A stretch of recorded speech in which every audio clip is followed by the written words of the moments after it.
के तपाईलाई लामो समयसम्म बस्दाखेरि यो गर्दनको दुखाइ सुरु हुन्छ, गर्दन अड्किए जस्तो, त्यस्तै अरक्ति भए जस्तो अनुभव हुन्छ। त्यस्तै गर्दनको दुखाइ चाहिँ सर्दै बिस्तारै खुम्मा जाने, हत्केलामा जाने, औँलाहरूमा जाने, त्यस्तै हत्केला अथवा औँलाहरू चाहिँ सिस्नोले पोले जस्तो झुनझुन हुने, लाटो हुने, त्यस्तै हातमा तागत नभए जस्तो अनुभव हुने। यसको साथै टाउकोको दुखाइ चाहिँ यो खप्परको हड्डीको पछाडिबाट सुरु हुने र बिस्तारै बढ्दै माथिपट्टि जाने, त्यस्तै बिरामीलाई रिङ्गटा लाग्ने, झुम्मा हुने र हिँडिराख्दाखेरि शारीरिक ब्यालेन्स नभएको हो कि जस्तो अनुभव हुने।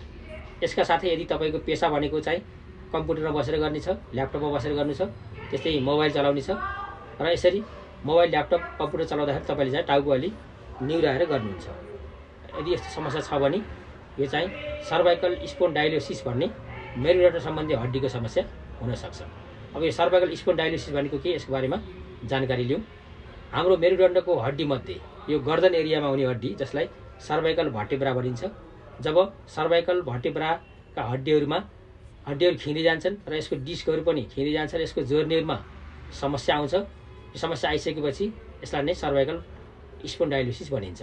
सर्भाइकल स्पोन्डाइलोसिस भइसकेपछि त्यसको एरियामा हुने मसलहरू, नसाहरूमा समस्या आउँछ, जसको कारणले माथि भनिएका लक्षणहरू देखा पर्ने गर्छ। अब यसको कारणतर्फ लागौँ। यसको प्रमुख कारण भनेको चाहिँ यो उमेर अनुसार हुने समस्या जसलाई age related wear and tear भनिन्छ।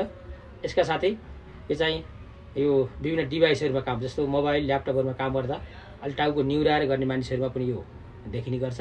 त्यस्तै गरी यदि सुत्दाखेरि सिरानीहरू अग्लो छ भने ती व्यक्तिहरूमा पनि देखिने गर्छ।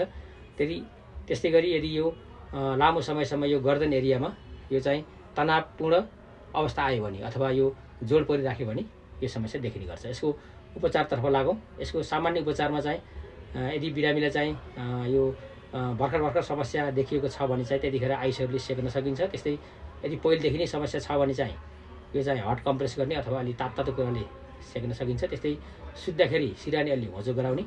त्यस्तै यदि तपाईँ ल्यापटप, कम्प्युटर, मोबाइलमा काम गर्नुहुन्छ भने यो समयमा 1-2 घन्टाको अन्तरालमा यो चाहिँ गर्दनको सामान्य एक्सर्साइजहरू गर्नुपर्ने हुन्छ। यदि गर्दा पनि यसको समाधान भएन भने यसलाई चाहिँ मेडिसिनल ट्रिटमेन्ट गर्नुपर्ने हुन्छ।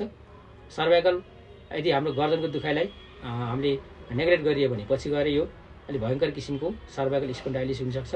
त्यसको लागि समयमै यसको मेडिसिनल म्यानेजमेन्ट गर्नुपर्ने हुन्छ।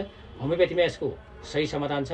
खास गरी हामीहरूले व्यक्तिको यो चाहिँ प्याथोलोजिकल रिपोर्ट, त्यस्तै रेडियोलोजिकल रिपोर्ट, त्यस्तै बिरामीको चाहिँ फिजिकल जेन्डर, त्यस्तै फिजिकल पार्टिकुलर, त्यस्तै सिम्टोमेटोलोजीको आधारमा, इन्डिभिजुअलाइजेसनको आधारमा र हामीले चाहिँ सिम्टमलाई इभ्यालुएसन गरेर सही मेडिसिन दिन्छौँ, जसको कारणले बिरामीलाई चाहिँ यो पर्मानेन्ट क्योर गर्न मद्दत गर्छ। यदि तपाईँलाई पनि गर्दन सम्बन्धी दुखाइ छ, त्यस्तै गरी सर्भाइकल स्पोन्डाइलिस सम्बन्धी केही जानकारी लिन चाहिँ तपाईँ उत्सुक हुनुहुन्छ भने दिएको नम्बर र ठेगानामा सम्पर्क गर्नुहोला।